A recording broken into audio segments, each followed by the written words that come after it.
안녕하세요. 배당줍쇼 이선생입니다. 요즘 일드맥스에 투자를 하시는 분들이 많아지는 것 같습니다.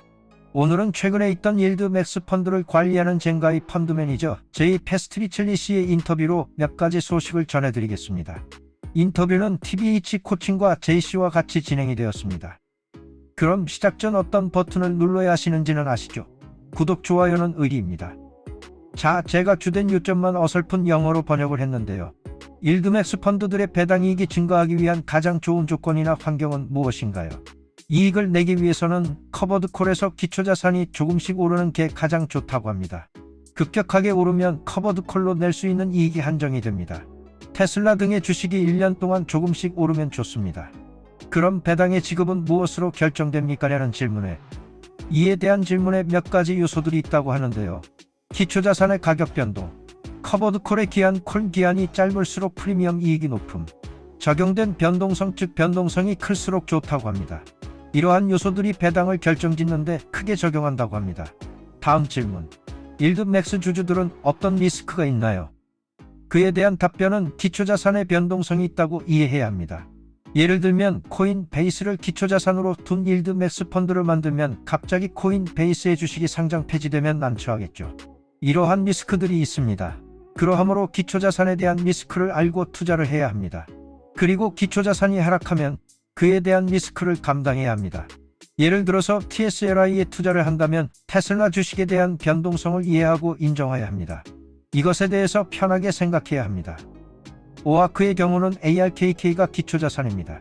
이것은 ETF이기 때문에 이미 분산 투자가 되어 있습니다. 즉 테슬라 주식보다는 더 안정적인 주가를 보여줄 수도 있겠습니다. 결국 투자자들이 직접 결정할 수 있는 것은 내가 얼마나 리스크를 가져가겠냐는 것입니다. 그리고 한 가지 주식을 하는 것보다는 여러 종목에 투자하는 것도 생각해 볼 수 있을 것 같습니다. 제이 씨는 이러한 옵션을 설명하면서 일드맥스와 다른 커버드콜의 가장 큰 차이로 일드맥스는 일주일 단위, 다른 커버드콜 펀드들 QYLD 같은 펀드들은 한 달 단위로 옵션을 구매하기 때문에 일드맥스 펀드들이 조금 더 이익을 낼 수 있다고 합니다. 그럼 다음으로 신종 ETF에 대한 언급도 하셨는데요. 제이 씨의 인터뷰에 의하면 일드맥스사에서는 6, 7월에 아마존, 메타 등 4개의 신종 ETF가 출시되고 그 이외에 추가적으로 10개 더 새로 신청했다고 합니다. 에어비앤비, AMD, 알리바바, 디즈니, JP모건, 모더나, 페이팔, 엑슨모빌, 마소, 마이크로 스트래티지를 새롭게 신청했다고 합니다. 다음 질문으로 TSLI에 1억을 투자하면 은퇴할 때 백만장자가 될 것으로 생각해 볼 수도 있는데 매년 성장은 어느 정도를 예상하십니까? 이건 제 블로그에서도 예측을 했는데요. 제이 씨는 이러한 성장은 테슬라가 얼마나 성장을 하는지와 같은 질문이라고 합니다. 고로 아무도 모른다는 얘기죠. 하지만 테슬라 주식에 대한 변동성은 어디 가지를 않을 겁니다. 그래서 이러한 변동성이 계속 있다면 우리는 옵션으로 이러한 수익을 계속 낼 수 있을 것입니다. 일드맥스의 펀드를 관장하는 젠가이 펀드 매니저 제이 씨는 일드맥스 펀드들은 NAV가 배당만큼 깎일 수 있다고 쿨하게 인정을 하면서도 다른 고배당주들처럼 가격이 많이 하락하는 것은 예상하지 않는다고 합니다. 고로 이러한 일드맥스 펀드들은 배당금이 높아서 이러한 배당금을 재투자하면 18개월의 주식수를 더블로 만들 수 있어서 이러한 전략이 좋다고 개인적인 생각을 밝혔습니다. 이러한 수량 늘리기 전략이 유효하다는 설명입니다. 그리고 최근에 TSLA나 TSLL과 같이 TSLI를 같이 투자하는 투자자들이 늘고 있다고 거론했습니다. 이것은 성장과 배당을 같이 얻을 수 있는 전략일 수도 있겠는데요. 매우 흥미로웠습니다. 사실 블로그에서 TSLI를 1억 원을 10년간 배당제 투자하는 실험을 했는데요. 결과는 충격 그 자체였습니다. TSLI를 1억 원을 10년간 투자한다면 결과는 49억 원 8천만 원으로 나왔는데요. 이것은 40% 배당률을 유지할 때의 결과며 30%를 유지하면 19억 정도의 결과였습니다.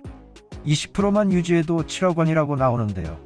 사실상 이것은 주가가 유지되는 것으로 실험한 것이라 NAV가 깎이거나 주가가 내려가는 것은 계산에 넣은 것이 아니라서 변수가 많을 것으로 생각은 되지만 앞으로 이 TSLI와 같은 일드맥스의 펀드들이 계층 간의 이동수단, 흑수저들의 탈출구, 은퇴자들의 희망이 될지 한번 지켜봐야겠습니다. 저도 1억은 고사하고 작은 양으로 투자를 하고 있습니다만 일드맥스기를 타고 은퇴를 하고 싶은 것은 저도 마찬가지입니다. 앞으로 배당만 잘 지급만 한다면 회사에서 잘리면 1억 원어치 TSLI를 구매하면 은퇴가 가능한 액수의 배당도 지급한다는 것을 블로그에서 실험했고요. 앞으로 이런 초고배당주의 배당으로 신종은퇴나 각종 플렉스도 나오지 않을까 하는 생각도 해봅니다. 여러분들은 TSLI나 일드맥스 펀드들에 투자하십니까? 앞으로 이런 배당금 지급이 가능한지도 의견을 주시면 좋을 것 같습니다. 그럼 오늘은 몇 가지 TSLI와 일드맥스 펀드들에 관한 소식을 드렸습니다.